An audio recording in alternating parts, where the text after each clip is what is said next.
Então,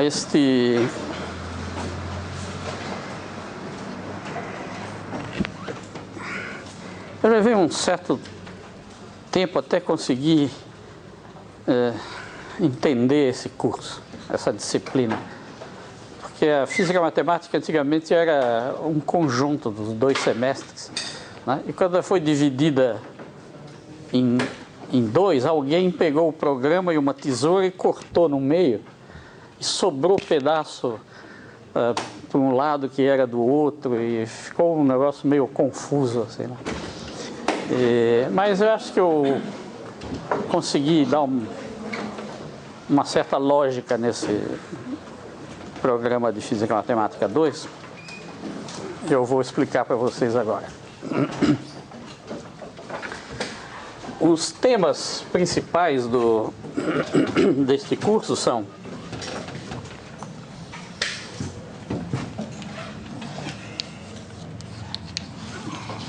autovalores e autofunções,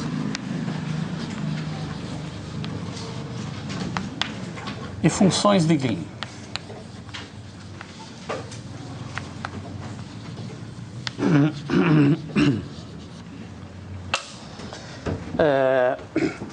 O programa gira em torno desses 2 tópicos e apresenta métodos para explorar essas ideias. Essas ideias são muito importantes numa área da física, em várias, mas principalmente em uma área da física, que é a mecânica quântica.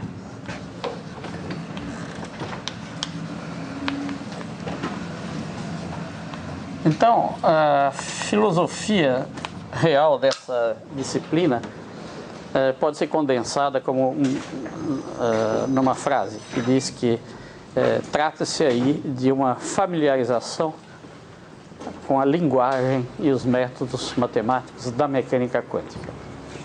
É uma introdução a essas coisas. Então, o pano de fundo dessas aulas vão ser sempre problemas de mecânica quântica. Vocês não estudaram provavelmente mecânica quântica, né? Mas então isso está na hora certa, quer dizer, nós vamos exatamente fazer uma previsão do que será a mecânica quântica e introduzir os métodos adequados, né, para desenvolver a mecânica quântica. E a motivação fundamental é a mecânica quântica. O curso tem 2 aulas por semana, né? E nós vamos ser bastante tradicionais na parte burocrática. Por exemplo, 3 provas, listas de exercício, possivelmente, sempre que possível, semanais. Existe um monitor que vai corrigir essas listas e devolvê-las a vocês.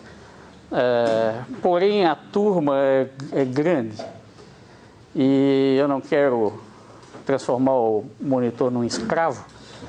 Então, essas listas deveriam ser feitas por pares de pessoas. Vocês achem o seu par e façam as listas aos pares. As provas, naturalmente, não serão feitas aos pares. Vai haver 3 provas e logo serão anunciadas as datas dessas provas. Eu vou usar o seguinte recurso para entrar em contato com vocês. É bom que haja bastante contato entre mim e vocês. Afinal, eu estou aposentado, então eu tenho bastante tempo para dedicar a esse curso. Há uma série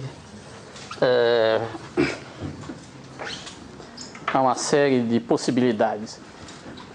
Primeiro, o meu ramal é 6946, aqui no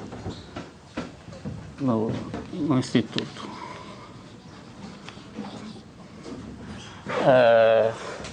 telefone da minha casa é...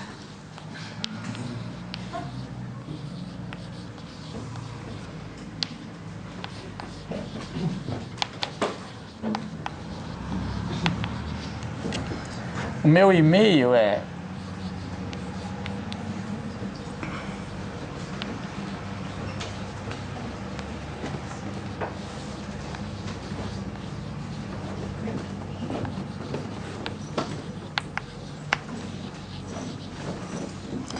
Eu tenho uma homepage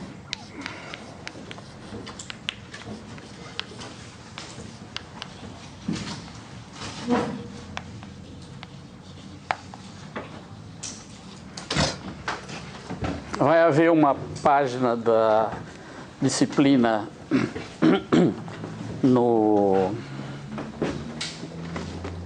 Como é que chama isso aí? Euclides, né? Eu esqueci o nome, depois eu digo para vocês.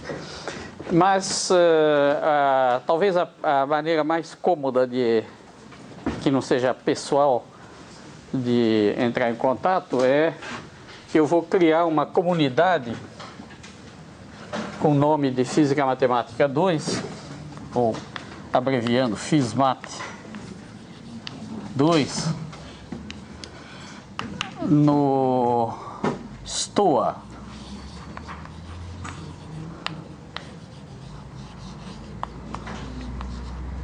Vocês conhecem o Stoa? O Stoa é uma espécie de Orkut da USP. E o endereço é esse aí. E ela tem apresenta uma série de vantagens, em particular, que se pode usar. Tem bons métodos para pôr matemática na tela do computador. Ele aceita LaTeX. Então eu vou colocar muito material lá. E no fundo, um blog. Porque as pessoas podem fazer comentários. Então, tem mão dupla. E quem for muito tímido para fazer perguntas, deve tentar vencer essa timidez. Mas se não conseguir, pode fazer através do Stoa. E naturalmente tem a minha sala aqui em cima. Eu não sei o número da minha sala. Também não precisa ser onde ela é. Mas aqui no andar de cima dessa mesma ala. Se vocês saem da escada e viram à esquerda, tem uma sala que fica bem na frente do corredor. A minha é do lado. Está escrito o meu nome com letras bem grandes. Bom, enfim, não haverá nenhuma dificuldade de contato e eu gosto que me procurem, não é sacrifício nenhum.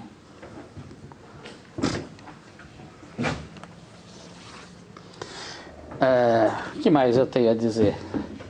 Bom, vocês sabem, os pré-requisitos dessa disciplina são Física Matemática 1 e, naturalmente, os pré-requisitos de Física Matemática 1, né?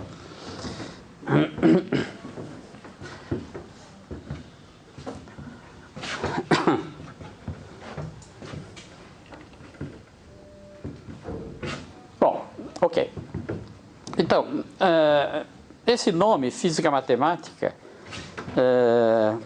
tem múltiplos significados. Eu quero explicar aquele que se aplica a essas aulas. Física matemática pode ser, por exemplo, uma área de pesquisa em que é vanguarda, tanto na física quanto na matemática. Quer dizer, existem problemas que se desenvolvem, problemas de matemática, que se desenvolvem motivados pela física, mas que são reais problemas de matemática e se submetem aos critérios de valor da matemática, o rigor das demonstrações, etc. Isso não é o que este curso é. Esse curso, como já a motivação que eu dei de servir a mecânica quântica, né, mostra, é um outro aspecto de física matemática, que é um curso de física, porque motivado pela física, e que apresenta métodos de matemática que se revelaram importantes na física, né? Bem, de qualquer forma, ele trata esses métodos matemáticos com um pouco mais de cuidado do que as versões desses métodos que se encontram nos livros de física propriamente ditos, como, digamos assim, no livro do Jackson de eletrodinâmica. Esses livros têm bastantes métodos desse tipo descritos também, mas de uma maneira mais informal. Nós vamos aqui, o objetivo desse curso também, tomar um pouco mais de cuidado com a formulação, no sentido de ser mais claro, não de ser mais obscuro, mas realmente de tentar fazê-los utilizadores mais capazes desses métodos.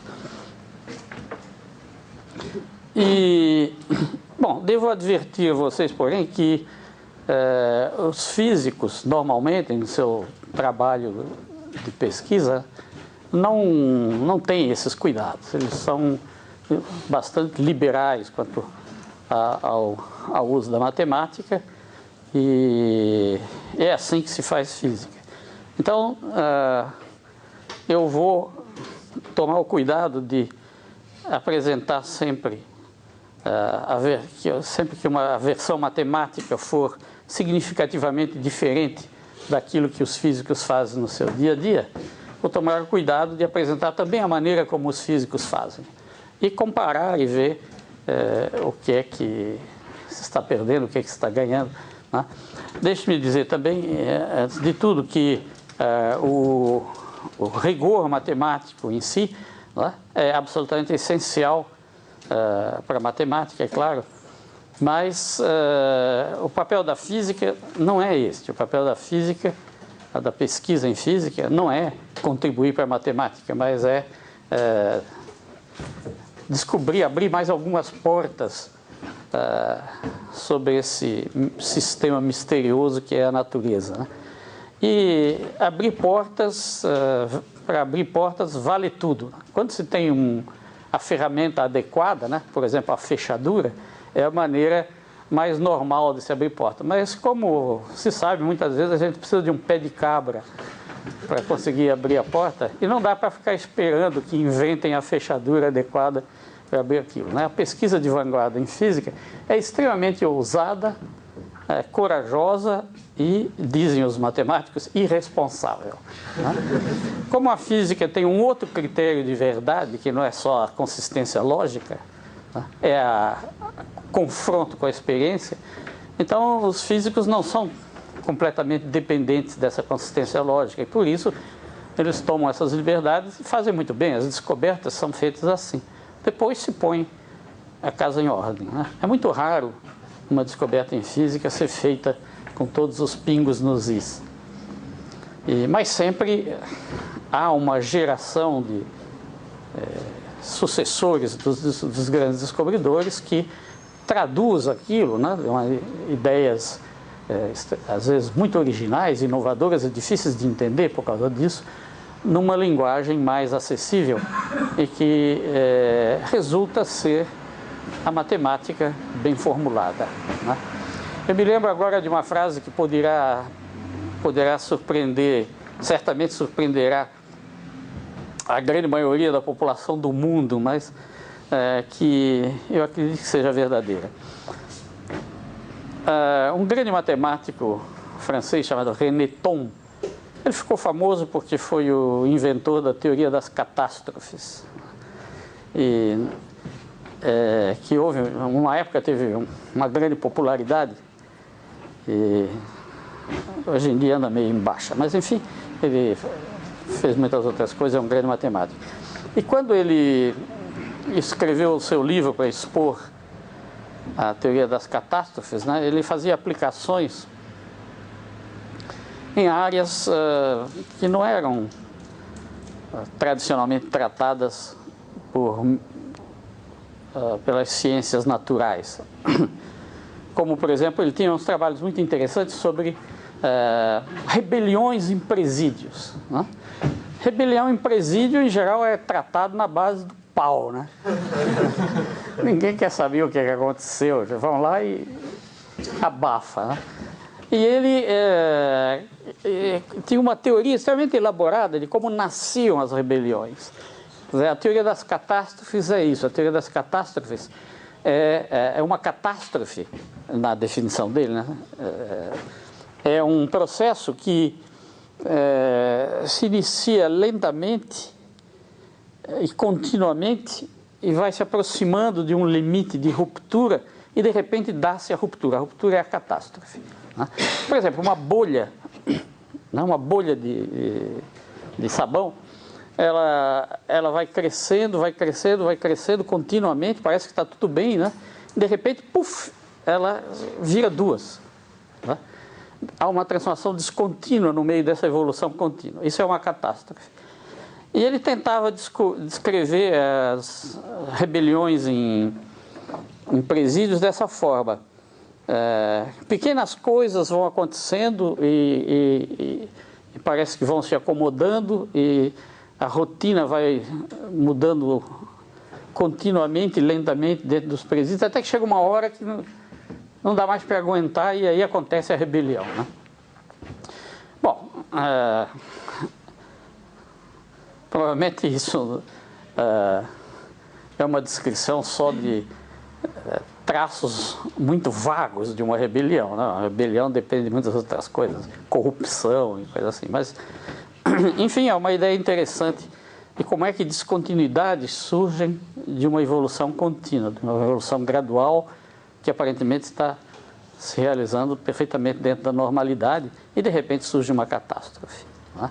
Terremotos são assim também. Os terremotos são um gradual aumento de pressão entre as placas tectônicas. Existem outros tipos de terremoto também, né? O Corinthians perde, por exemplo, mas aí é diferente. E essas placas vão criando tensões, parece que está tudo bem, aí de repente não aguenta mais e aí é uma catástrofe mesmo, né? Como que todo mundo chama de catástrofe. Bem, então, a teoria, a matemática é muito sofisticada para descrever isso. É uma teoria de topologia diferencial, uma coisa bastante abstrata. Mas ele dizia, não obstante, que essa teoria, essa que é a frase que eu achei interessante, né? Essa teoria, bom, se aplicava, né? Esse tipo de processo, em princípio, acontece em qualquer lugar, né? Em qualquer área do pensamento. Por exemplo, uma mudança de ideias numa corrente filosófica, né? Ela vai se desenvolvendo, adquirindo adeptos, até que chega uma hora, há uma ruptura e cria-se um revisionismo, sai um outro grupo. Isso é uma coisa muito comum, todo mundo sabe que existe, né? Então ele estava oferecendo métodos matemáticos para tratar, por exemplo, problemas de ciências humanas, né? E a pergunta é, qual é a vantagem, né? O que é que isso poderia trazer de vantagem? A resposta dele é que é interessante. Ele disse, quando você formula um problema matematicamente, todo mundo entende. Enquanto que se você olha a formulação que um filósofo dá para esse problema, é preciso você ter uma iluminação para entender o que o filósofo está dizendo. Não é uma coisa que pode ser feita passo a passo. Em algum momento tem um salto que foi uma intuição dele. E não é necessário que todas as pessoas consigam ter essa intuição, né?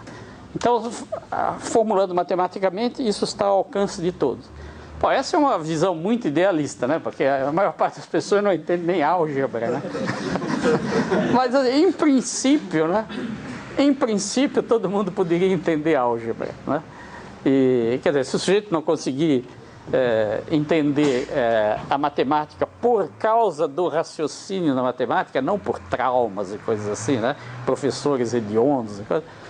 Se a pessoa não conseguir entender matemática por causa da essência dela, que é essa sequência de raciocínio, provavelmente ele tem algum problema, né? Uma pessoa normal realmente entende matemática, né? Por outro lado, uma pessoa normal, se já agora chamar normal a maioria, não quer saber de matemática nem morto, né? Mas, enfim, eu achei interessante essa frase dele, que também caracteriza bem um matemático, né?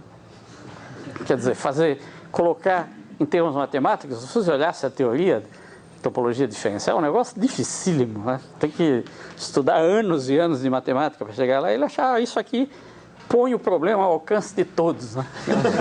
Põe o problema ao alcance de todos, que pode dedicar anos ao estudo. Mas, enfim, em princípio, é até verdade. Bom,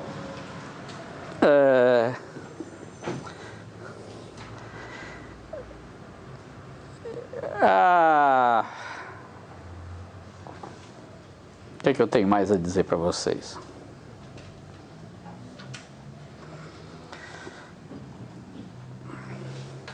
Bem, se a gente aprender esses métodos matemáticos que vão ser usados na mecânica quântica adequadamente, né, partindo de situações mais simples do que aquelas que a mecânica quântica apresenta, uma coisa muito boa, porque a linguagem fica mais limpa, quer dizer, os problemas não vão ser tão novos, né? É difícil aprender duas coisas ao mesmo tempo, e esse é um problema no estudo da mecânica quântica, que existe a física da mecânica quântica, que é bastante sutil e difícil, e ao mesmo tempo você tem que aprender matemáticas novas, né?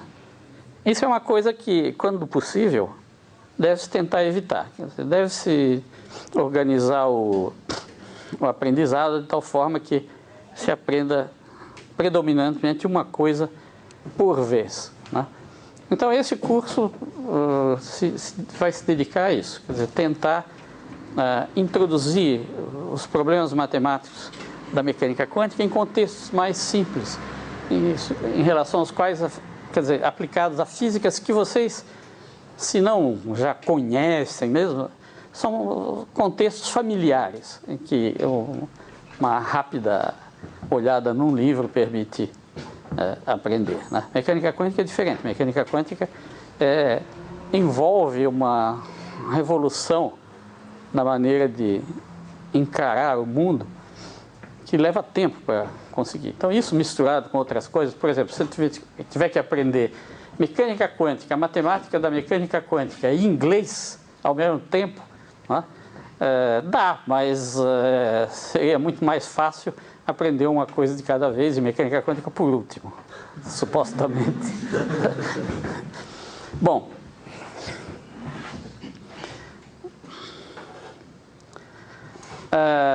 livros. Este curso vai usar... O texto principal desse curso é este aqui, ó, vocês veem que é fininho, em português, tem todas as qualidades. Carmen Liz Ribeiro Braga, Notas de Física Matemática.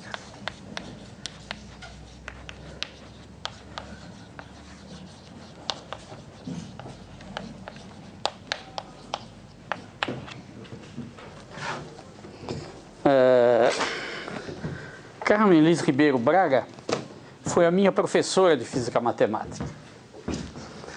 Quando eu fiz o curso aqui, ela que dava Física Matemática. Ela já é falecida e foi durante muitos anos professora de Física Matemática aqui no Instituto. E ela era realmente uma física matemática, ela não era o que eu sou. Eu não sou um físico matemático, eu sou um físico teórico, gosto de matemática e me interesso um pouco mais do que é comum aos físicos teóricos, pela matemática. Mas ela não, ela era uma profissional mesmo. E, em particular, ela foi aluna de um grande matemático, Loran Schwartz,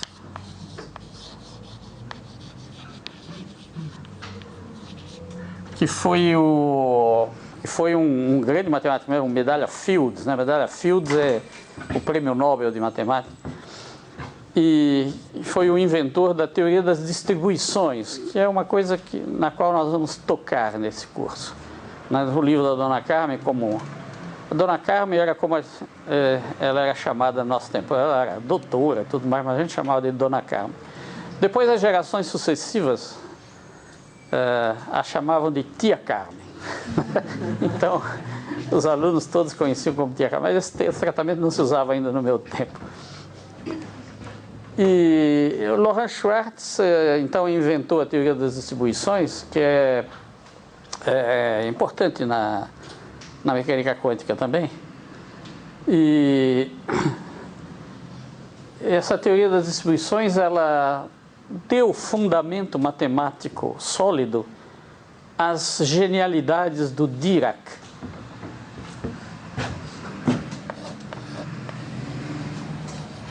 Paul Dirac. Paul Dirac é o nome principal da mecânica quântica. Não foi o primeiro a formular a mecânica quântica, mas foi aquele que deu à mecânica quântica, primeiro, a forma que ela tem hoje em dia nas aplicações. Todos os livros são baseados na formulação que o Dirac deu. Segundo, deu as aplicações mais importantes da mecânica quântica de todos os tempos, em particular a mais importante de todas, que foi a descoberta da antimatéria. Ele também inventou a eletrodinâmica quântica e ele inventou uma pseudo-matemática, digamos assim, quer dizer, uma matemática ad hoc para uso, para resolver certos problemas da mecânica quântica, que tumultuou o mundo da matemática, porque era extremamente bem sucedido. Eu me refiro à função delta de Dirac e suas parentes. Isso ele inventou para apresentar um tratamento uniforme de vários problemas da mecânica quântica. Isso se tornou um instrumento de tal utilidade que transcendeu a mecânica quântica, passou a ser usado na eletrodinâmica, pelos físicos da eletrodinâmica, e no fim, hoje em dia é estudado até por engenheiros. Os engenheiros elétricos usam delta de Dirac. Mas ela tem propriedades contraditórias, ou seja, não é boa matemática, mas é uma bênção de Deus, porque os problemas ficam extremamente mais simples usando-se essas técnicas inventadas pelo Dirac. Por exemplo, o Loran Schwartz, ele conseguiu descobrir qual era a real matemática por trás desse delta de Dirac. Isso foi uma coisa absolutamente não trivial. É enroladíssima essa matemática para chegar até esse delta de Dirac do jeito que, como diria o René Thom, todo mundo pode entender, né? De novo, muito pouca gente entende a teoria das distribuições, todo mundo entende o delta de Dirac. Aqui é um contra-exemplo ao René Thom, né? Então, aqui nós vamos ter um capítulo sobre a teoria das distribuições, não em todo o seu garbo, que aí seria um curso inteiro, mas as ideias centrais da teoria, como é que se chegam aos resultados do Dirac. Mas, na realidade, o que os físicos usam mesmo é o delta como o Dirac introduziu. Mas é sempre bom saber que existe chão sólido por baixo das pernas da gente, né? A gente está fazendo essas aventuras, mas sabe que se precisar, pode demonstrar aquelas coisas direitinho, né? Vocês já ouviram falar no Newton da Costa? Newton da Costa é um... Não vi cabeças meneando, provavelmente ninguém ouviu falar no Newton da Costa. Ah, já ouvi. Newton da Costa é um grande brasileiro. Ele é um lógico. Não é que vocês vão dizer, bom, então não é brasileiro, né? Mas, bom, ele é um brasileiro raro. Ele é uma figura muito importante no panorama mundial da lógica e é uma pessoa muito interessante. E ele disse que gosta muito de física, que o sonho dele era ser físico teórico, mas que ele não tinha coragem de fazer o que os físicos teóricos têm que fazer constantemente, que ele descreve como cavalgar nas nuvens. Isso eu acho que é uma bela descrição do que os físicos teóricos fazem, cavalgar nas nuvens. Parece impossível, mas não é. E, bom, então nós vamos aprender no fim do curso essa justificativa dos métodos de Dirac, mas antes de chegar lá, nós vamos ter usado, eu estou seguindo a ordem do livro da Dona Carmen, então nós vamos ter usado o delta de Dirac como o Dirac usava. E as regras de uso são muito fáceis, e se a gente se atém a essas regras, não comete erros, e também elas têm esses entes que ele introduziu, têm um significado físico muito claro, de maneiras que a própria física serve de guia para não se cometer erros.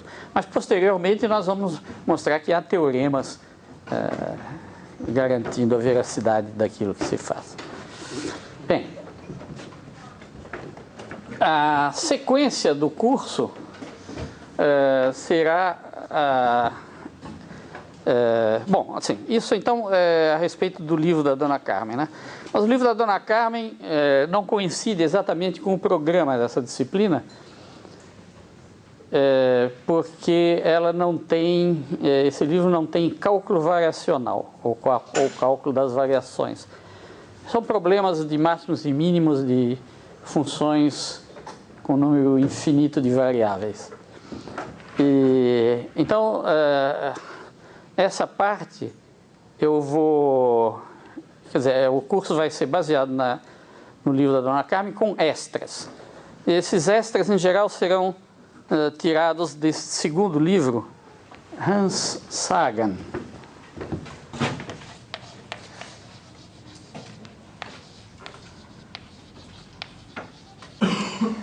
Se chama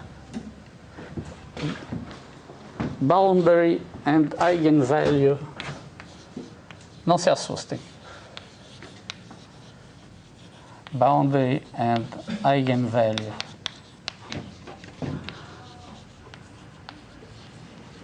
Problems of Physics, eu espero. Em Mathematical Physics.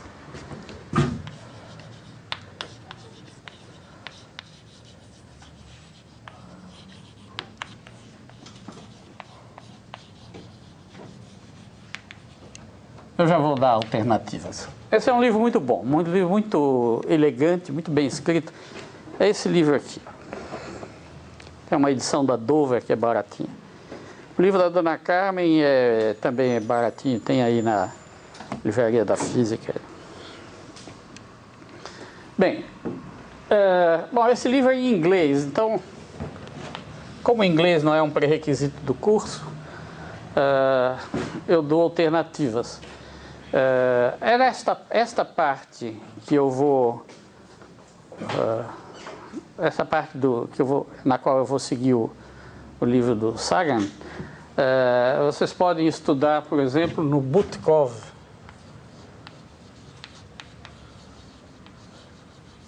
Física Matemática.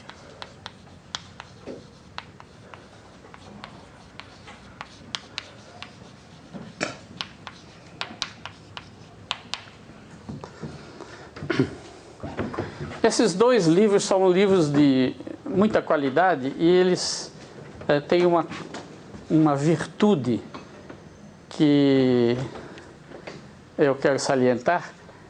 eles são realmente livros e não compêndios, que eles não são simples coleções de resultados, mas são livros que têm uma certa lógica na passagem de uma parte para outra.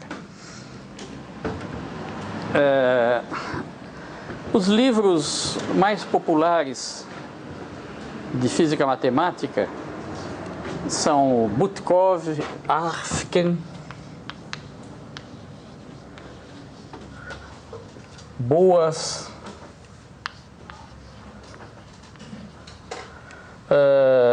Matthews e Walker,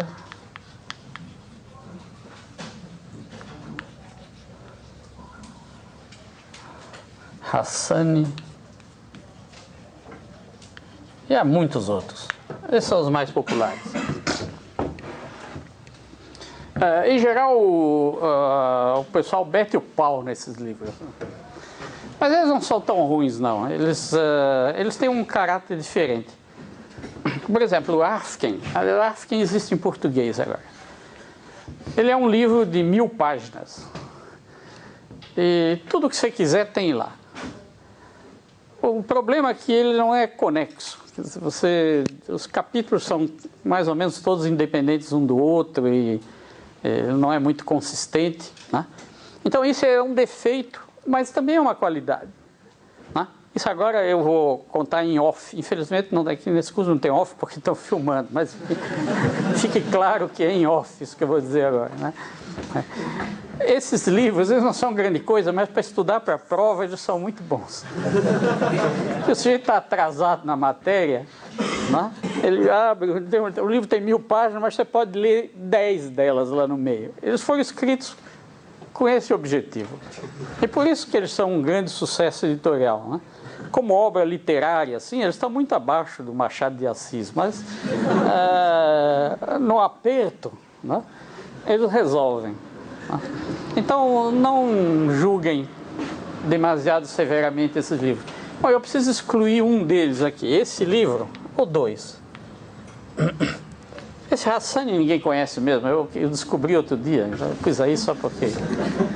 Esse é um livro bom, mas também tem 1000 páginas. É impossível dar um curso para um livro de 1000 páginas, né? Só se o curso durar 4 anos.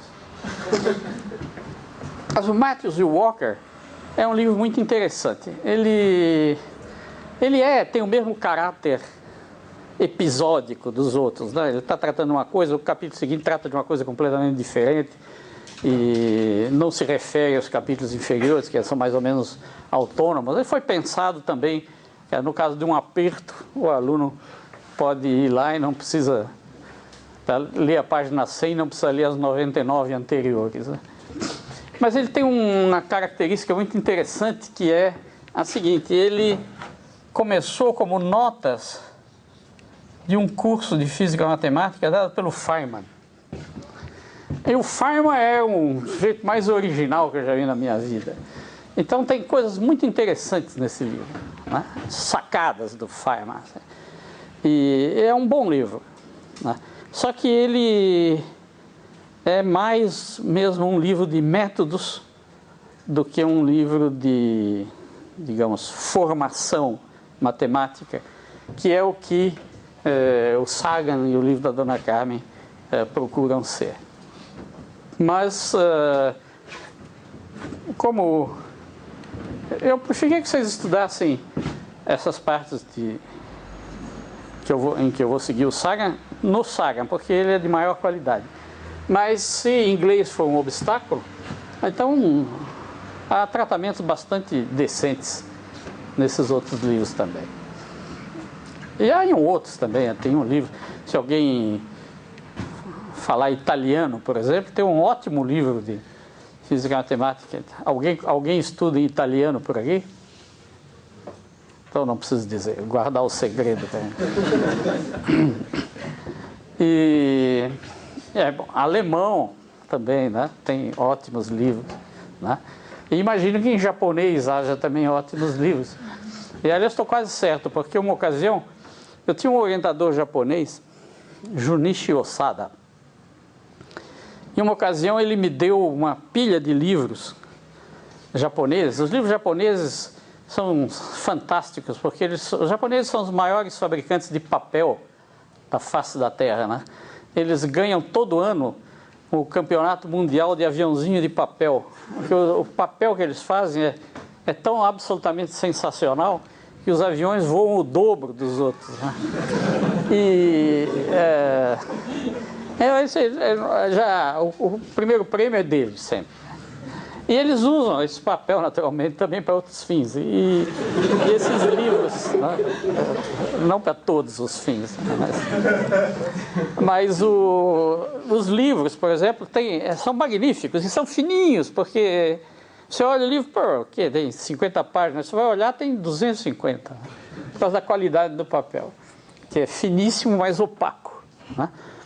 Naturalmente, a gente abre e não tira grande informação de lá, mas quando é de física, tem as fórmulas, né? Afortunadamente, eles usam os mesmos símbolos de matemática que nós, né? Então você descobre do que ele está falando, né? E havia uns livros ali que puxa vida, eu até pensei em aprender japonês, de tão promissores que eles pareciam, né? Tudo uma lógica tão bonita e tudo, né? Aí, bom, né, como segunda melhor opção, eu doei todos para a biblioteca, né?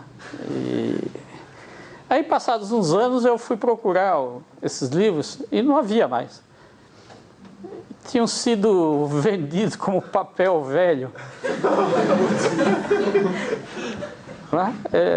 Puxa, numa cidade onde tem tantos japoneses, né? Infelizmente. Bom, existe ainda a Bíblia da Física Matemática, que é o famoso Morse e Feshbach.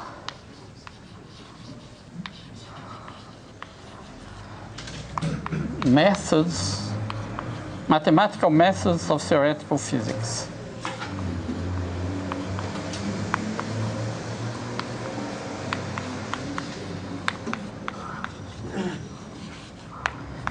Esse não é um livro de 1000 páginas, é um livro de 2000 páginas.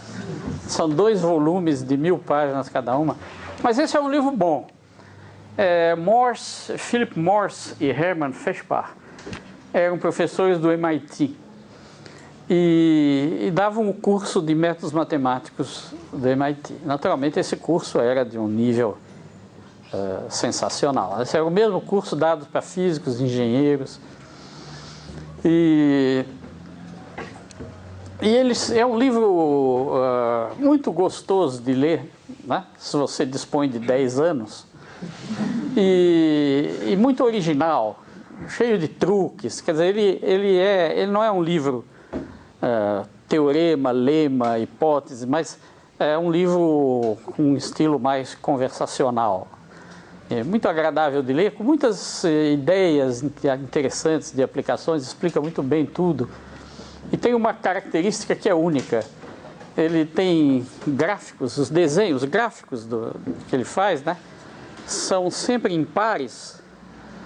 E se você pega o livro e dá uma envesgada, assim, você vê em 3 dimensões. Os dois são visões da mesma curva de ângulos ligeiramente diferentes.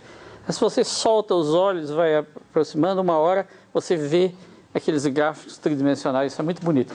Eu tenho medo de que o uso frequente disso acabe envesgando mesmo a pessoa, mas fora isso é interessante de vez em quando ver um diagrama tridimensional, né? E é de muito boa qualidade. Esses eram físicos muito bons, o Morse e o Feshbach.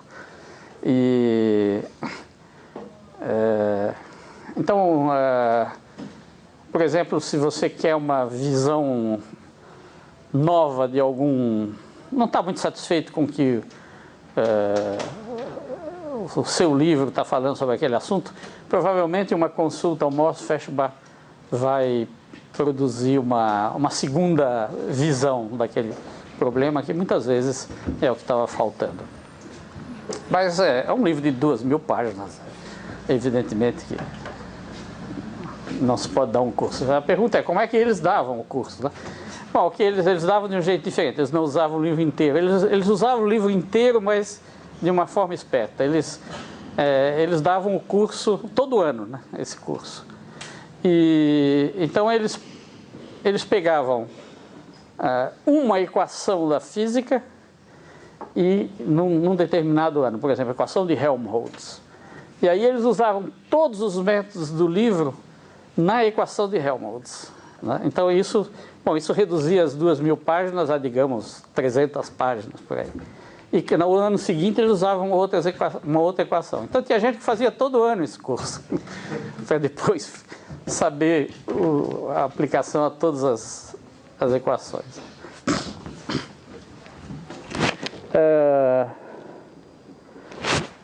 Sim.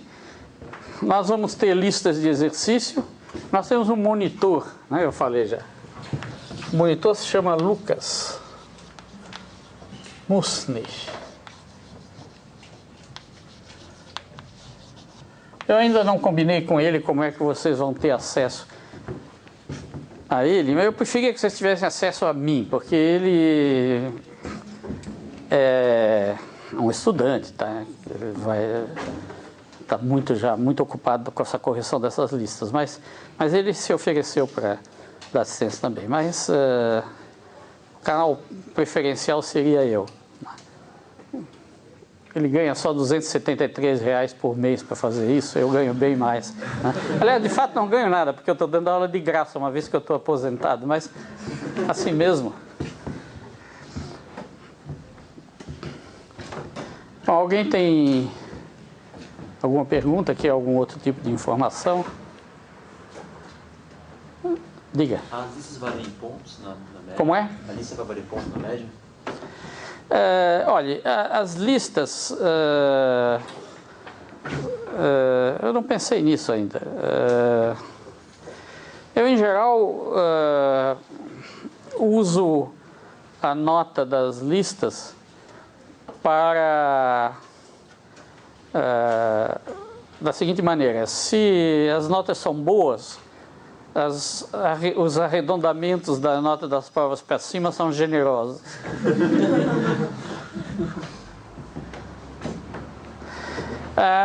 Bom, deixa eu dizer uma coisa: as provas são muito próximas às listas, então o papel das listas é duplo, né? O principal deles, o negócio de nota é um veneno, né? Que em geral liquida a maior parte dos cursos, porque os alunos ficam tão preocupados com nota que e não se preocupam com a essência do curso. Mas as notas são obrigatórias, então paciência. As listas têm duas funções. A principal, naturalmente, é sugerir, a principal é exercitar, né, o uso das ideias aprendidas e também manter obrigar a uma certa disciplina, quer dizer, um certo ritmo de estudos, né? Pensem, por exemplo, naquelas galeras antigas que tinham um cara no fundo batendo um tambor assim, e o pessoal tinha que remar naquele ritmo. Nessa lista é o tambor lá batendo. Mas elas servem também como modelo da prova, né? As provas são avaliações necessariamente muito artificiais, porque elas são feitas em condições péssimas, né? Porque você tem que resolver problemas num determinado momento, durante um certo período, esteja você em boas condições ou não, no meio de um monte de gente, sob pressão, né? Não são as condições em que um pesquisador trabalha. O pesquisador trabalha em Ilhabela, em pé pro ar, com a cerveja do lado, aí que ele faz as grandes descobertas, né? É assim que se descobrem as coisas. Aqui a gente bota todo mundo dentro de um avião, né? E o avião caindo, vai cair dentro, você tem que resolver as questões, né?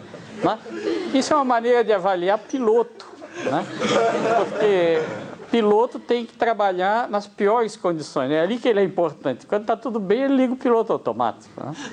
Ele tem que trabalhar realmente nessas condições. Mas não físicos, né? Físicos não trabalham nessas... Bom, alguns trabalham, porque vão ter um chefe bravo e tal, mas normalmente não é assim, o ideal não é assim, né?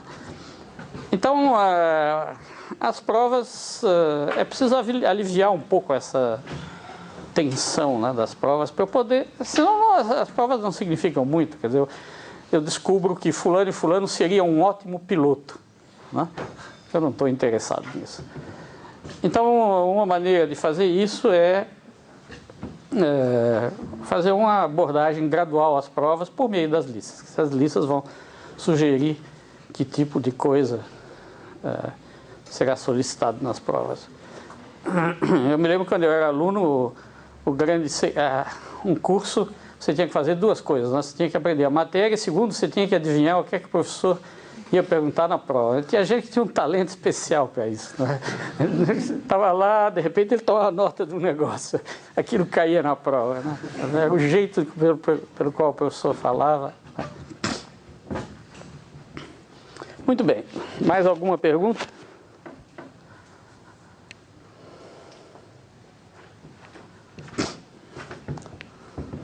Bem, então,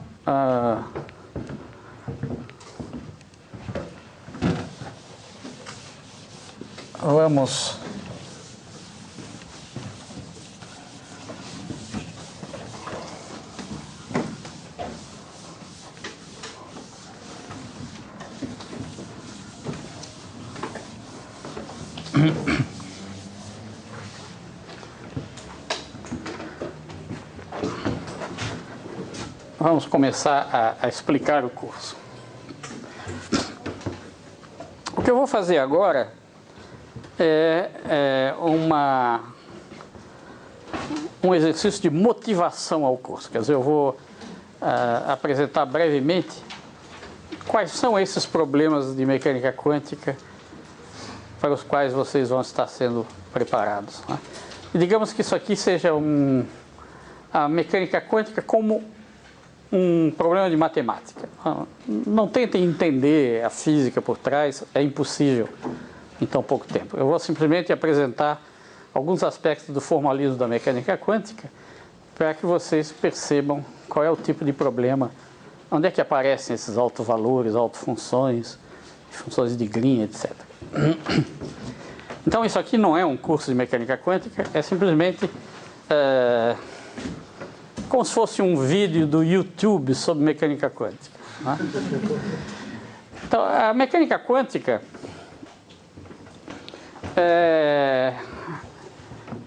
é uma descrição, pretende ser uma descrição da natureza totalmente geral, né? Tudo aquilo ao qual o pensamento de Newton, Maxwell e os seus sucessores selecionaram como sendo apropriado para descrever por meio de ciências exatas, é o campo da mecânica quântica. E ela ainda agregou outras coisas que não podiam ser explicadas ou eram explicadas erroneamente, mas mais importante, até que não podiam ser explicadas pelas outras teorias. Quer dizer, não havia nem meios, as outras teorias não conseguiam nem errar sobre essas coisas. E, enfim, é a teoria universal da física moderna. E ela consiste, né, de uma maneira extremamente abstrata, essencialmente numa equação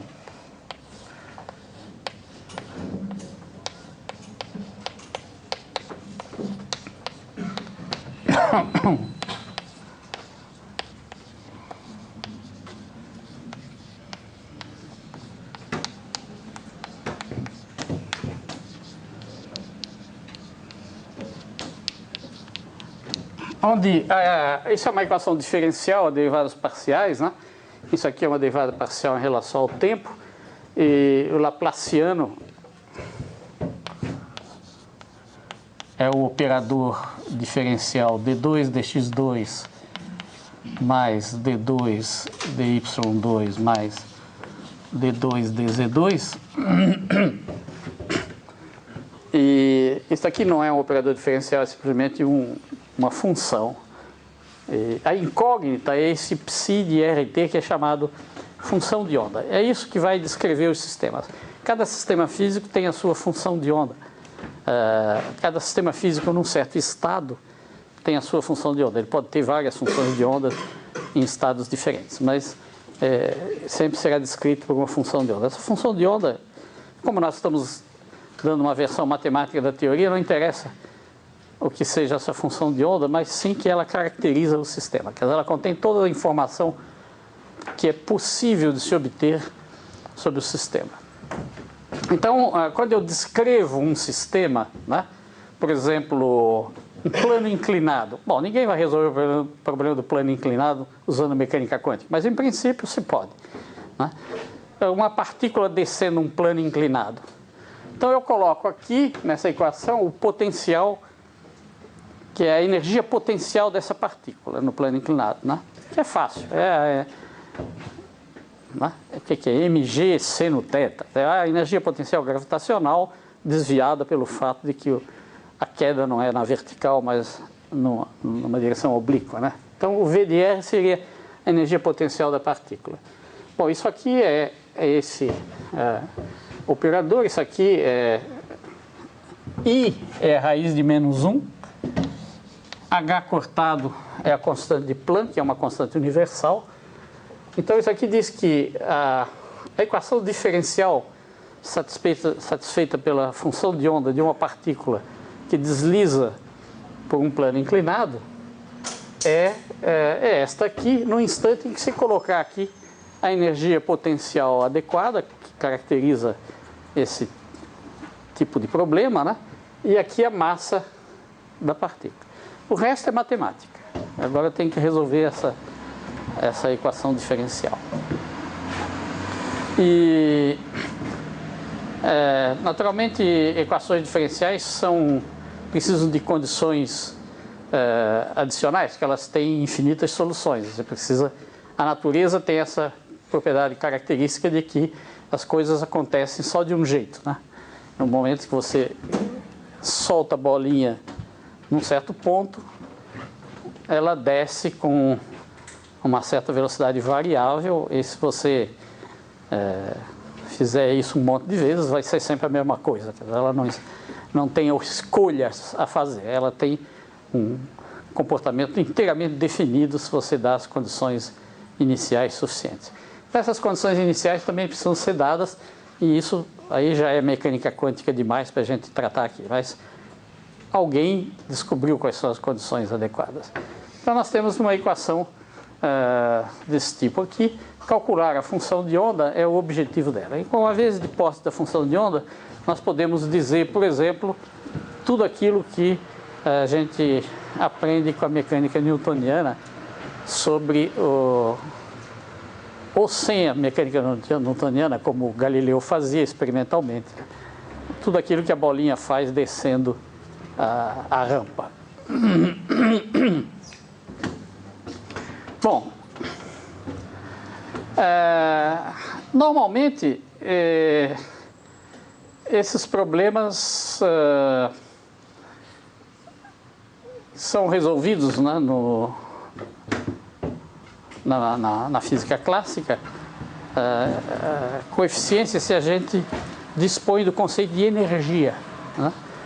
É ótimo usar energia para resolver problemas de mecânica. Então, existe alguma coisa desse tipo aqui? Bom, na mecânica quântica, se você parte da busca de soluções psi-RT que sejam fatoradas em uma função de R vezes uma função de T, né? Claro, nem toda função de psi de RT é dessa forma, uma função de R vezes uma função de T. Mas se você procurar essas soluções desse tipo, você vai descobrir o seguinte, que essas soluções, por causa da forma específica da equação de Schrödinger, elas serão sempre assim. R de R, isso vai depender do particular sistema. E depois, uma outra parte que é E a menos I sobre H cortado, ET. Quer dizer, a função t de t, no caso dela ser fatorada, é sempre uma exponencial imaginária, e esse E aqui é a energia do sistema.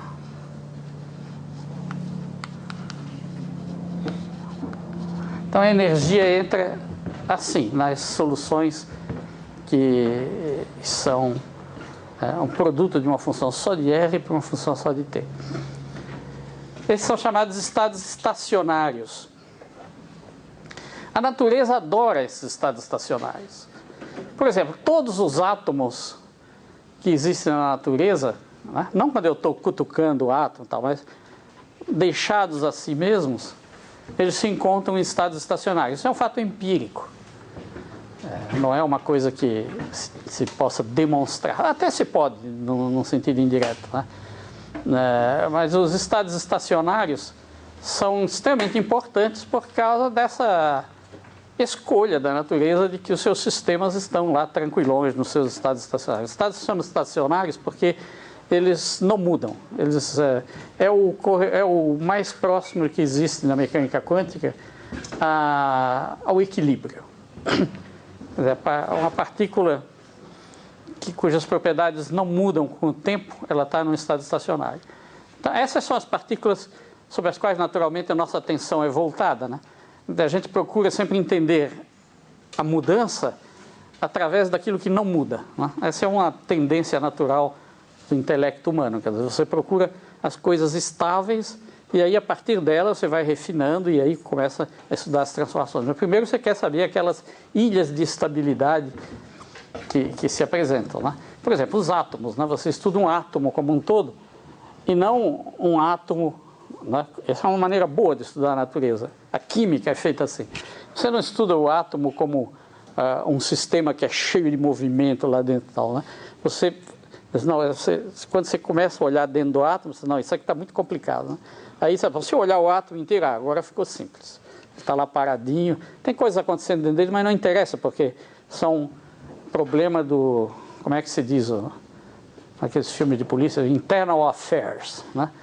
É a corregedoria do átomo que cuida do que está acontecendo lá dentro. A gente vê o átomo estável e esse é um bom elemento para estudar, por exemplo, moléculas que são aglomerados estáveis também de átomos, coisa assim.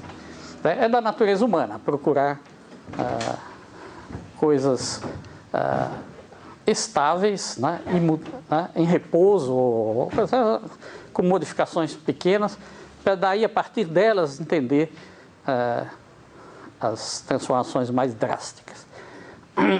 Então, esses estados estacionários da mecânica quântica são muito importantes.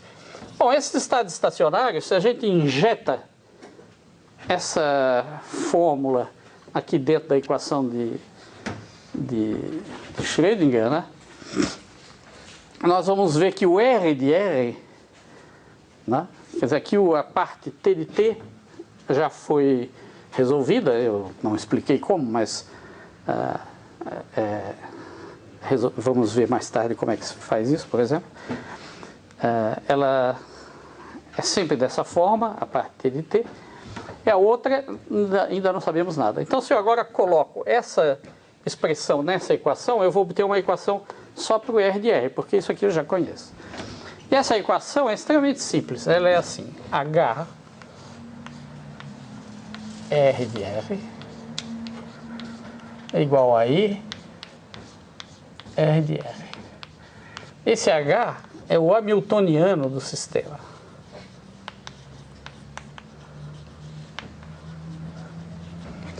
O hamiltoniano é, por trás desse nome imponente,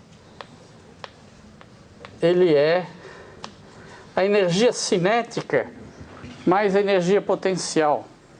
A energia cinética todo mundo sabe o que é, né? É mv2 sobre 2.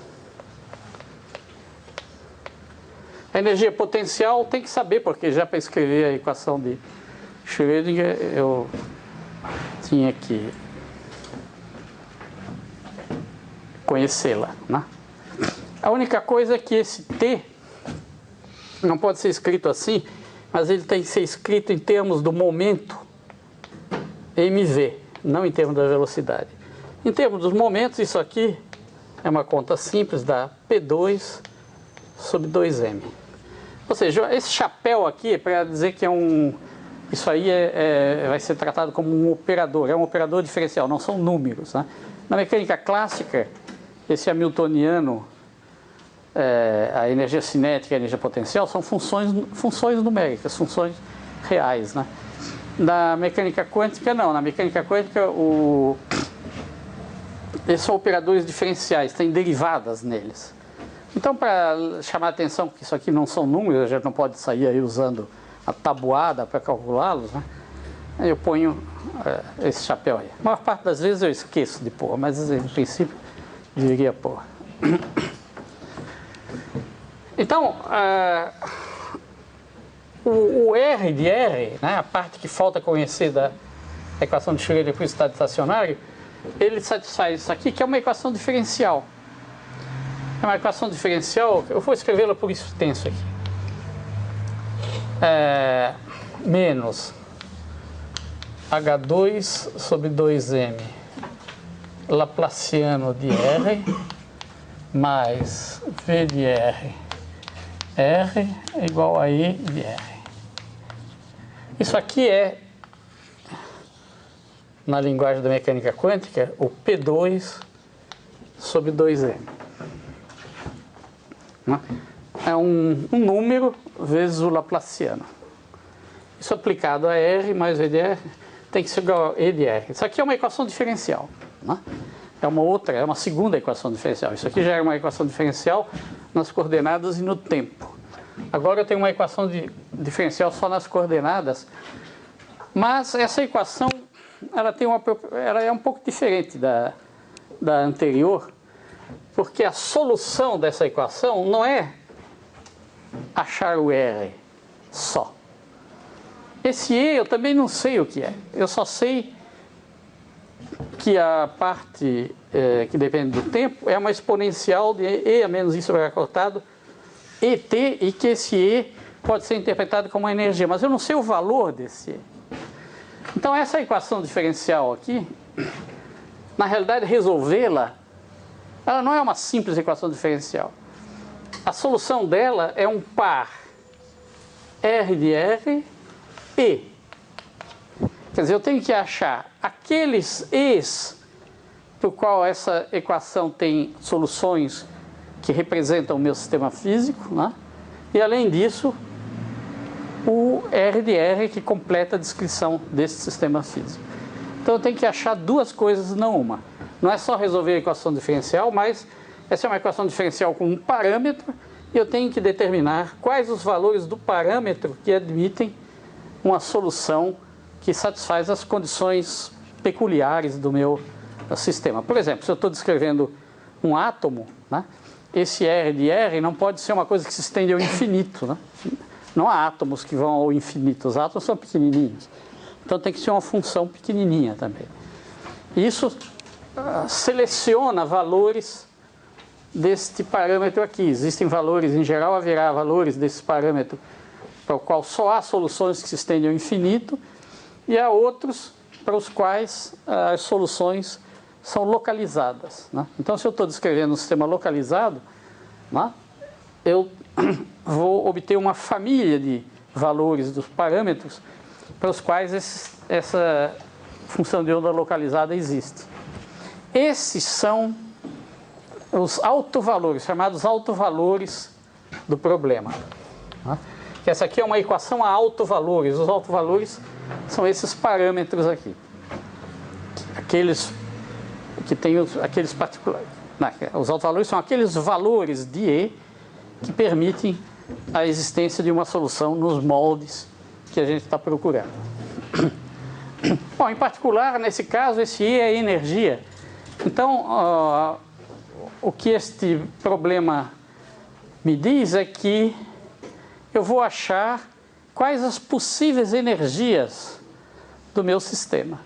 Quer dizer, serão esses autovalores que serão os valores possíveis de energia que o sistema tem. Isso é uma novidade na mecânica quântica, porque na mecânica clássica, a energia de qualquer sistema varia continuamente. Né? Você tem um sistema qualquer com uma certa energia, e você faz um trabalhinho qualquer sobre ele, e ele aumenta de energia daquela exata quantidade que você forneceu como trabalho. Ela varia, ou seja, o sistema pode ter qualquer energia variando continuamente. Né? Na mecânica quântica, não. Na mecânica quântica,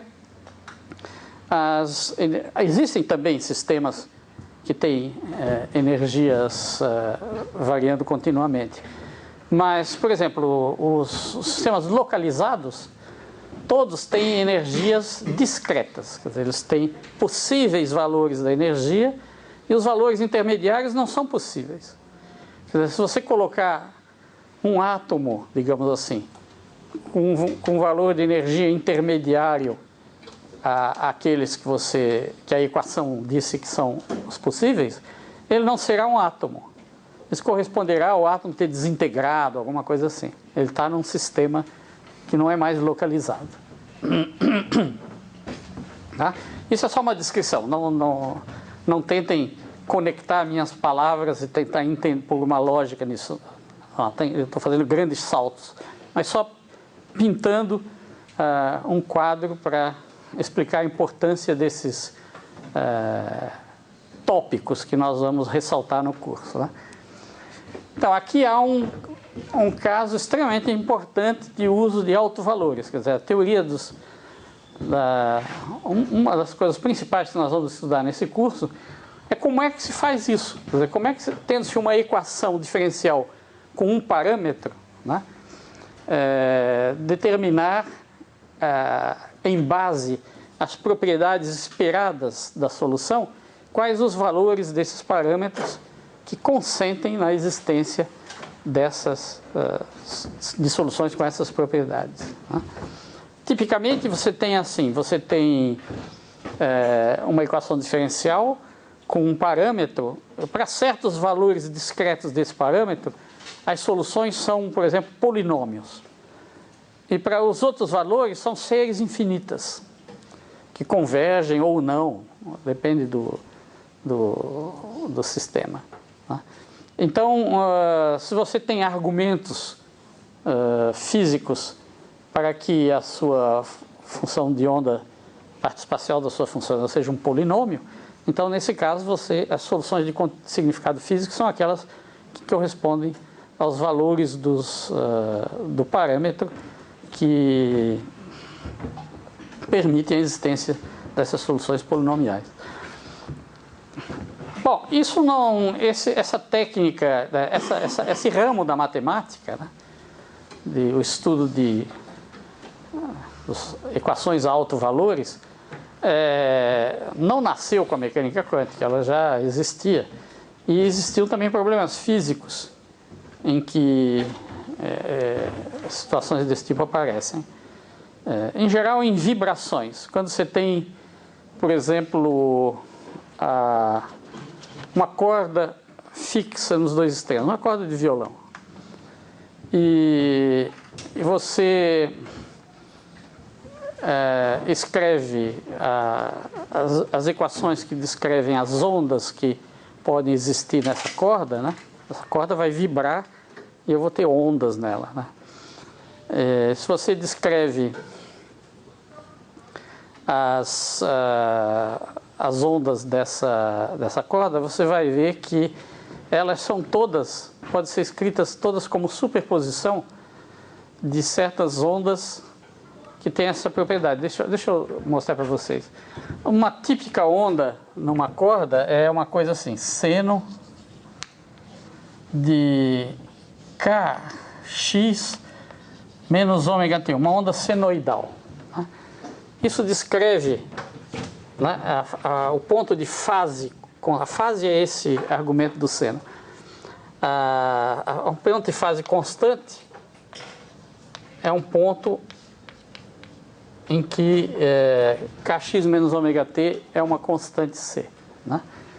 Isso aqui significa, pode ser escrito assim, Kx igual a C mais ômega t, ou seja, x é igual a C sobre K mais ômega sobre KT. Né? Suponhamos que eu tenho aqui uma corda e eu estou uma onda progressiva, estou acompanhando o movimento dessa onda. O tempo está fluindo assim, né? Então essa onda, ela está num ponto, depois ela está viajando, está no outro, está no outro, está no outro, né? Então se eu pegar um ponto e observar os pontos de mesma fase à medida que o tempo passa, né? Então eu estou fazendo isso, estou pegando uma fase e impondo que ela seja constante. E agora, se eu olhar a equação de movimento desse x que tem fase constante, né,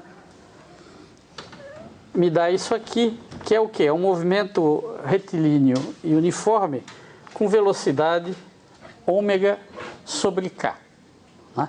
Então, a velocidade com que os pontos, né, por exemplo, o cocuruto aqui, se move é ômega sobre k, se a função for essa aqui. Então isso aqui não tem nada de estável, não tem nada de estacionário, é uma onda que está claramente se movendo. A gente acompanha o movimento do cocuruto da onda. Como a onda do mar também é assim, ela viaja, né? Mas vejam, seno de Kx menos ômega t, eu posso escrever assim: seno de Kx cosseno de ômega t menos cosseno de Kx seno de ômega t. Agora, esse termo aqui é uma função de x vezes uma função de t. E esse aqui também, uma outra função de x. Tá? Então, essa onda que representa um movimento, ela pode ser decomposta em duas ondas que são desse tipo aqui, ó. Produto de uma função da coordenada com uma função do tempo. Né? São duas, mas eu posso estudar só uma delas, elas são soluções. Essas equações de movimento de uma onda são lineares, então superposição de duas soluções é solução. Então, isso aqui sozinho é uma solução, isso aqui sozinho é uma solução. Esta solução aqui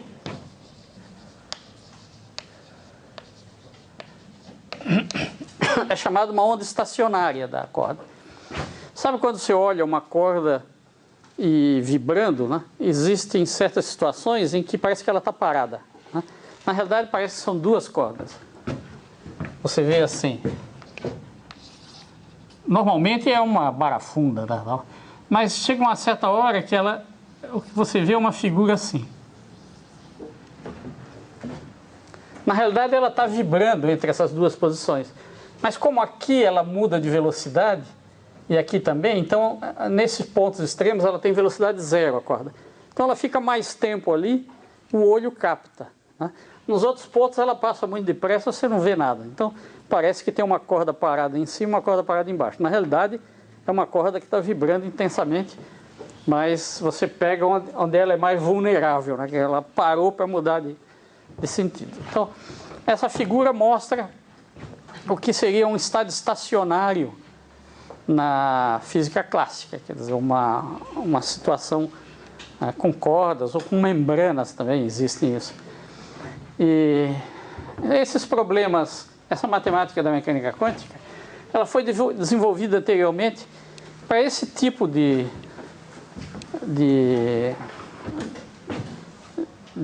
estados que aparecem em sistemas vibrantes, né?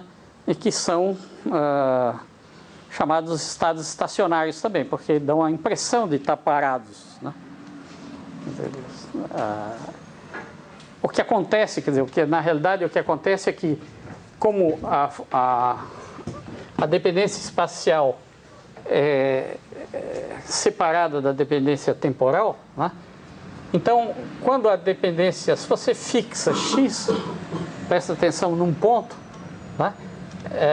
O movimento dele, o que acontece com ele é descrito por esse cosseno de ômega t. Se você fixa um outro valor de x, ele é descrito pelo mesmo cosseno de ômega t, ou seja, o que acontece com essa corda aqui, nessa situação estacionária, é que os pontos todos evoluem temporalmente exatamente da mesma forma. Por isso que a forma se mantém, né? Eles vêm para baixo, vão para cima, sempre com a mesma forma, porque o que acontece com um ponto, a evolução temporal que acontece com um ponto, acontece com todos os outros também, devido a esse fato de que a solução é um produto de uma função de x por uma função de t. É diferente desse caso aqui, em que existem pontos que estão lá em cima, outros que estão lá embaixo, daqui a pouco esse ponto é que está lá embaixo, o outro que está lá em cima, né? Aqui não, aqui o que acontece com um ponto acontece com todos. E nesse estudo de sistemas vibrantes da física clássica, é que apareceram pela primeira vez equações desse tipo aqui, né? Elas são provenientes da mesma fonte, quer dizer, você procura uma solução que seja um produto de uma função só do espaço por uma função só do tempo, e você vai cair numa equação a autovalores também, e o estudo desses problemas começou, então, no século XIX, por aí, até um pouco antes, e técnicas foram desenvolvidas nesse contexto mais familiar, né, para estudar essas equações a autovalores. Né? Nós vamos seguir mais ou menos esse rumo histórico. Nós vamos estudar equações diferenciais com parâmetros, sempre motivadas por algum sistema físico, né? E ressaltar aqueles aspectos desse tratamento que são generalizáveis, né? que extrapolam esses sistemas e que eventualmente servem também para a descrição dos sistemas quânticos.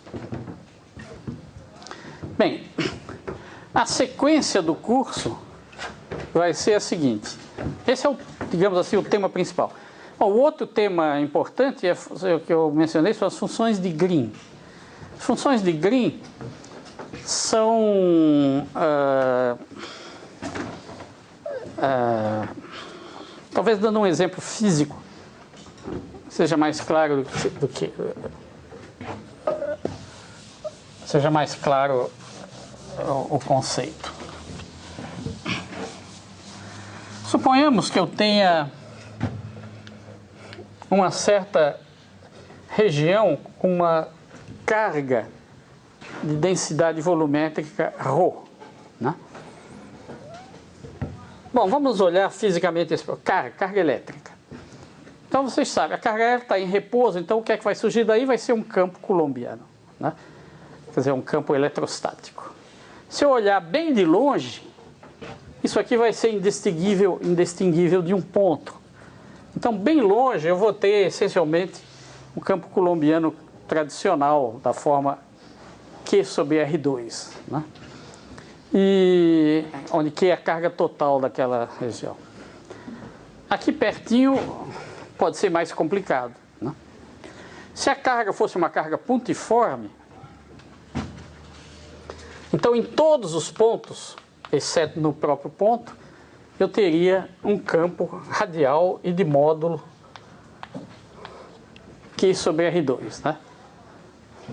Vocês devem estar perguntando, onde é que está o 1 sobre 4πε0? Eu joguei fora. A propósito, qual é o significado físico desse ε0?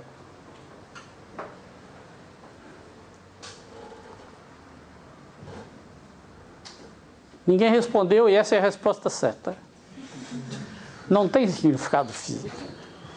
O ε0 é um truque para a gente usar, ao mesmo tempo, unidades que foram inventadas para fins completamente diferentes na eletricidade. Por exemplo, para você medir diferença de potencial em volts, carga em coulombs, correntes em amperes, que são as unidades que os eletricistas conhecem, né? Coulomb provavelmente eles não sabem o que é, mas ampere, volt eles sabem. Então, essas unidades eram unidades práticas, apareceram sozinhas, né? com a tradição dos primeiros estudiosos de eletricidade.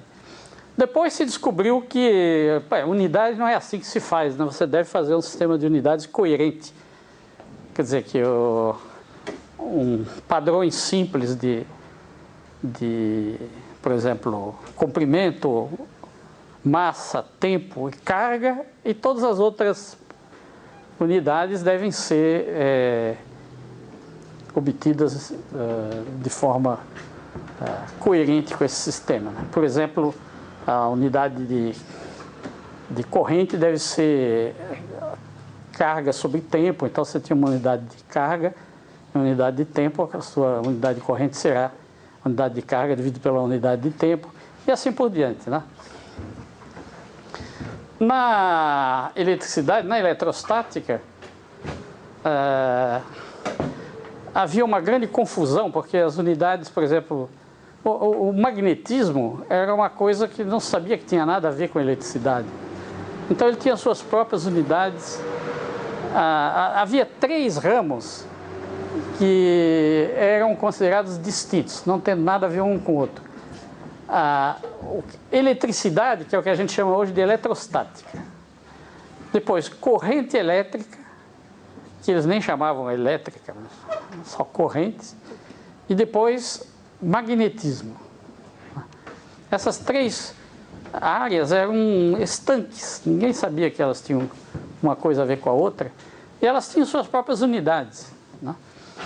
Depois, quando se descobriu, né, por exemplo, Ørsted descobriu que a corrente elétrica era a fonte de um campo magnético, né? Aí, já tinha se descoberto antes que a corrente elétrica era elétrica mesmo, né? Correspondia a um transporte de carga. Então as 3 se uniram. E aí foi um rolo tremendo, porque as unidades eram incompatíveis, né? Então um engenheiro italiano chamado Giorgi, ele inventou um sistema em que ele conseguia abrigar ao mesmo tempo essas unidades que tinham sido inventadas independentemente, né? Exatamente ampere, o ampere com o coulomb e com naquela época nem sei qual era a unidade que eles usavam para campo magnético, mas perdeu-se. Para fazer isso, porém, eles tinham que pôr fatores de conversão nas equações. E daí que surgiu esse 1 sobre 4π epsilon 0, né? Esse 4π dá uma aparência nobre a esse termo aqui, né? 4π deve ter algum significado, mas não tem nenhum. Isso é simplesmente uma gambiarra para o sistema funcionar com as unidades disparatadas que foram escolhidas, né? No sistema gaussiano, que foi inventado por um sujeito mais esperto, né? Que era o Gauss, ele já sabia todas essas coisas. Então a lei de Coulomb é simplesmente modo Q sobre R2, não tem 4π epsilon 0 nenhum. Então qual é o significado físico do epsilon 0? Não tem significado físico. É simplesmente uma gambiarra que foi posto ali para a gente poder usar as unidades com as quais é familiar, né? Então, bom, claro, se você dá um curso de física introdutório, você quer que tenha algum contato com o mundo, né? Então, você fala em corrente, o sujeito tem na cabeça uma ideia do que é um ampere, ele sabe que uma pilha tem 1,5 volt, essas coisas, né? E se você usar o sistema de Gauss, né? Eu não tenho a menor ideia de quanto é uma pilha em stat-volts, ou a corrente que ela produz numa certa situação, né? Mas no sistema do George, que é hoje chamado SI, eu tenho. Então isso é bom, né? Por outro lado, todos esses apêndices tipo gambiarra, eles num nível um pouco mais elevado, eles devem ser evitados. Eles acabam pondo minhoca na cabeça das pessoas e tem até teorias de por que esse epsilon zero, quer dizer, que é uma propriedade do vácuo e coisa assim. Não tem nada disso. Incidentalmente, quando se chega na eletrodinâmica quântica, o vácuo tem realmente propriedades eletromagnéticas, mas não tem nada a ver com esse epsilon zero aí. É uma coisa completamente diferente. Então, bom, a partir desse curso aqui, nesse curso eu vou frequentemente me referir ao eletromagnetismo, mas eu não vou usar o sistema SI. É bom vocês, também já é um bom treinamento para vocês, porque na pós-graduação não tem o epsilon zero. O epsilon zero vale 1 sobre 4π. O 4π, então, é até gozado, porque o 4π foi posto aqui para ele não aparecer em outros lugares. Não tem nada de especial. Bom, é às 9h40, né, que termina a aula. Estou acostumado com a aula das ciências moleculares, que é de 2 horas mesmo. Bom, então, rapidamente sobre o conceito de função de Green. Se você tem uma carga pontiforme, você sabe construir o campo em qualquer lugar, em todos os seus detalhes, dado o valor da carga. A única coisa que você sabia é que o campo é radial e de módulo Q sobre R2 em qualquer ponto. No ponto zero ele não é definido. Agora, a teoria é linear. Quer dizer, quando você tiver 2 pontos materiais, duas cargas pontiformes, o campo é simplesmente a soma vetorial dos 2. Se você tiver 3, é a soma dos 3. 4 é a soma dos 4. Querem que eu continue? Qualquer número de cargas pontiformes, você simplesmente calcula o campo de cada uma e em cada ponto você faz a soma vetorial de todos. Tá? Bom, então o que acontece é que se você souber o campo de uma carga pontiforme, você pode construir o campo de qualquer distribuição volumétrica de cargas, porque é só você substituí-la por pontos com os valores adequados da carga e reproduzir exatamente essa distribuição ρ aí, por mais que ela seja variável. Você vai de ponto a ponto reconstruindo aquela distribuição usando cargas pontiformes. E o campo vai ser a soma vetorial dos campos de cada um dos pontos, né, na posição considerada. Isso é essencialmente o conceito de função de Green. Quer dizer, a função de Green, nesse caso, é exatamente... Só que a função de Green é para o potencial. A função de Green é o potencial de uma carga pontiforme. E você, então, determinada a função de Green, você pode determinar o campo de qualquer distribuição contínua. Mas você pode ser mais ambicioso ainda. Você pode admitir ainda uma distribuição que dependa da posição e do tempo. E aí, agora como é que você simula isso através de cargas pontiformes? Simples, você tem que saber calcular qual é o campo de uma carga pontiforme que existiu só num certo instante. Quer dizer, que é zero em todos os instantes, menos num certo t0, depois é zero de novo. E se você conseguir construir o campo dessa carga, você pode construir o campo de qualquer distribuição de carga com qualquer variação temporal. Porque você simplesmente coloca, de novo, pontos que agora, né, como se fosse acendesse e apagasse. Está aceso, está produzindo campo. Apagou, não está mais lá. Né? Com isso você simula não só qualquer distribuição, mas qualquer variação temporal. Você vai mudando a intensidade do ponto naquela posição e instante, de acordo com o que descreve a densidade ρ de RT. Né? E aí, superpondo tudo isso, você tem o campo de uma distribuição de carga arbitrária no espaço e no tempo. Essa função de Green já não é tão trivial construir, a gente tem que ir um pouco mais adiante na eletromagnetismo, mas há uma técnica simples, uma vez aprendidas essas equações, para construí-las também. E, de fato, uma vez determinada esta função de Green, é possível dar uma solução geral das equações de Maxwell. Você pega o conjunto de todas as equações de Maxwell e você pode escrever a solução geral delas. Quer dizer, todos os problemas de eletromagnetismo estão contidos nessa solução geral. E não é nem difícil de fazer. Isso no curso de pós-graduação se faz sempre. Então, essa técnica de funções de Green é o uso extremo do conceito de linearidade. Nós vamos nos deter sobre o conceito de linearidade mais detalhadamente por ocasião do tratamento da função de Green. Então, o que nós vamos ver para encerrar, problemas essenciais, problemas de alto valor e função de Green.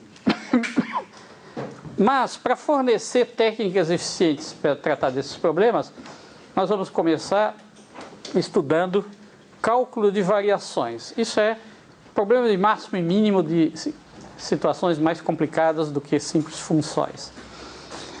E que são úteis para o estudo dessas, tanto dos altos valores quanto das funções de Green. Depois, nós vamos estudar algumas funções que são importantes para poder progredir no estudo desses métodos.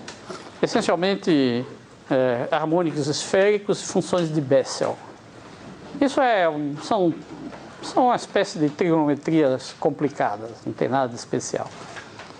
E daí, finalmente, nós vamos atacar uma classe de problemas de alto valores que é muito importante. Vamos construir funções de Green associadas a esses problemas de alto valores, né? E no fim do curso, nós vamos dar um pequeno tratamento daquela teoria que torna rigorosa a ideia do delta de Dirac, que eu mencionei no começo da aula, que é a teoria das distribuições. Esse é um retrato simples do curso. Ok, terminou a aula.